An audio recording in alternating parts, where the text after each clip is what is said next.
Electrochemistry का एक most important सवाल, जरा ध्यान से देखिएगा बच्चों, कि कैलकुलेट स्टैंडर्ड सेल पोटेंशियल किस में निकालना है, वोल्ट में निकालना है।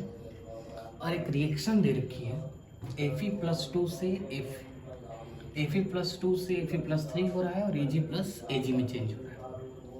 और कुछ इनोड की वैल्यू यानी कि स्टैंडर्ड कुछ वैल्यू दे रखी है Ag+ से Ag, Fe+2 से Fe और Fe+3 से Fe। तो देखते हैं जरा कैसे क्या करें। मुझे Ag+ से Ag की वैल्यू तो दे रखी है x वोल्ट, लेकिन मुझे Fe+2 से Fe+3 की वैल्यू नहीं दे रखी। तो करते हैं कुछ जरा। तो क्या करते हैं, Fe+2 से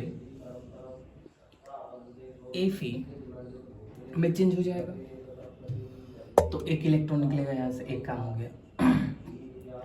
एक काम ये हो गया कि Fe+3 से Fe में चेंज हो गया। दो इक्वेशन मान लिया, इसकी ΔG01 मान लिया, इसको ΔG02 मान लिया। दोनों इक्वेशन को मैंने क्या कर दिया बाबू, सब्ट्रैक्ट कर दिया। ध्यान से देखिए, सब्ट्रैक्ट करेंगे तो ये दोनों कट जाएंगे और ये लिखा हमने Fe+2 और ये माइनस में, तो मैं अपनी तरफ ले आकर उसे प्लस में कर दूंगा, कोई दिक्कत वाली बात नहीं है। और इसको मैं ΔG0 लिख लिया, ठीक है, ये काम हमने लिख लिया। ΔG0 किसके बराबर होगा, तो आप कहेंगे कि सर ΔG0 बराबर होगा ΔG1, ये वाली, माइनस, क्योंकि माइनस किया था आपने, और ΔG02। अच्छा एक बात बताइए, ΔG0 हर एक का फॉर्मूला जो लिखेंगे हम लोग अभी, क्या लिखेंगे, -NF E0, यहाँ भी लिखेंगे -NF E0, यहाँ भी -NF E0।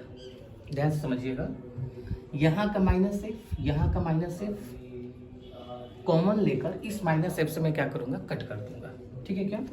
तो मैं यहाँ से F और माइनस, F और माइनस, F और माइनस को क्या किया बाबू, हटा दिया, कोई दिक्कत वाली बात है नहीं। अब मैं क्या करता हूँ, N moles of electron ΔG0 यानी कि ये वाले मोल्स ऑफ इलेक्ट्रॉन कितना हुआ बाबू, +2 से +3 हुआ, यानी कि 1 होगा। इसी की वैल्यू निकालनी है तो मैंने E0 लिख दिया। देखेंगे स्टैंडर्ड सेल पोटेंशियल निकालना है। ΔG0 1 में देखो जरा, +2 से 0 हो गया, यानी कि कितने का चेंज आया बाबू, 2 इंटू E0, +2 से सॉरी Fe+2 Fe में हो रहा है, तो Fe+2 Fe में हो रहा है, तो कोई दिक्कत वाली बात है नहीं। इसकी वैल्यू कितनी है बाबू, y है, तो मैंने y लिख दिया, ठीक है। ये लिखा हमने माइनस, n की वैल्यू बताओ ΔG0 में, नोट 2 में, तो 3 से 0 हो रहा है, यानी कि 3 इंटू E0 की वैल्यू कितनी है बाबू, +3 से 0 में, +3 से 0 में z है। इसका मतलब यहाँ से इसकी वैल्यू क्या आ गई, E0 = 2y - 3z। E0 की वैल्यू आ गई, किसकी, इन लोगों की, +2 से +3। मुझे लेकिन इसकी सेल पोटेंशियल चाहिए पूरी इस रिएक्शन की। तो करते क्या है, कुछ नहीं, E0 निकालना है तो पहले हम लोग ऑक्सीडेशन लिखते हैं, देन अगेन रिडक्शन। तो कैसे लिखे, E0 Fe+2 से Fe+3 प्लस, ठीक है। और दूसरी बार में क्या लिखेंगे, E0 Ag+ से Ag, E0 Ag+ से Ag। अब ध्यान से यदि आप देखेंगे तो सबकी वैल्यू नहीं तो दे रखी है, नहीं तो आप निकाल रखे हैं। Fe+2 से Fe+3 कितना आया, 2y - 3z, अच्छा सॉरी यहाँ लिख रखा हमने 2y - 3z, प्लस Ag+ से Ag की वैल्यू दे रखी है x, ये रहा x, और यही हमारा क्या हो जाएगा बाबू, आंसर। अब जरा इसको मिलाते हैं, कहाँ दे रखा है, x - z नहीं होगा, x + y = 0 नहीं होगा, x + 2y - 3z, यानी कि C Chhapra is the answer. दूसरा सवाल देखिएगा मेरे नवाबों, कि the standard EMF electromotive force of a cell involving 1 electron change is found to be इतना एट 25 डिग्री सेल्सियस, ठीक है।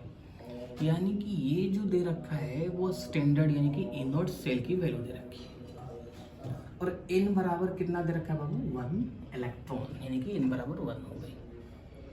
The equilibrium constant of the reaction, और कुछ वैल्यूज दे रखी है।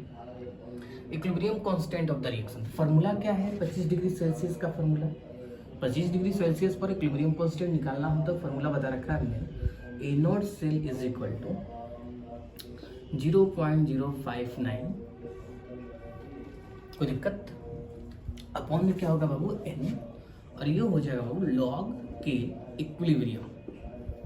कोई दिक्कत नहीं। अब आप कुछ ना करो, फार्मूला में वैल्यू उठाकर पटक दो, ठीक है। तो ए नॉट सेल की वैल्यू यहाँ दे रखी है, ये रहा, तो 0.591, 0.059 अपॉन n की वैल्यू बताओ बाबू 1, और ये हुआ हमारा लॉग के इक्विलिब्रियम, यानी कि यही मुझे निकालना है। यदि आप ध्यान से देखेंगे यहाँ क्या लिखा था 0.0591, ठीक है, यहाँ भी ऐसे लिख दिया, सेम लिख दिया, सेम तो डिजिट है, लेकिन ये जो डिजिट है इस संख्या को 10 टाइम्स में उड़ा देगी, ठीक है, क्योंकि इसमें 4 जीरो है, इसमें 3 जीरो है, तो 1 जीरो बच जाएगा, तो वो ऊपर जाएगा तो 10 बन जाएगा।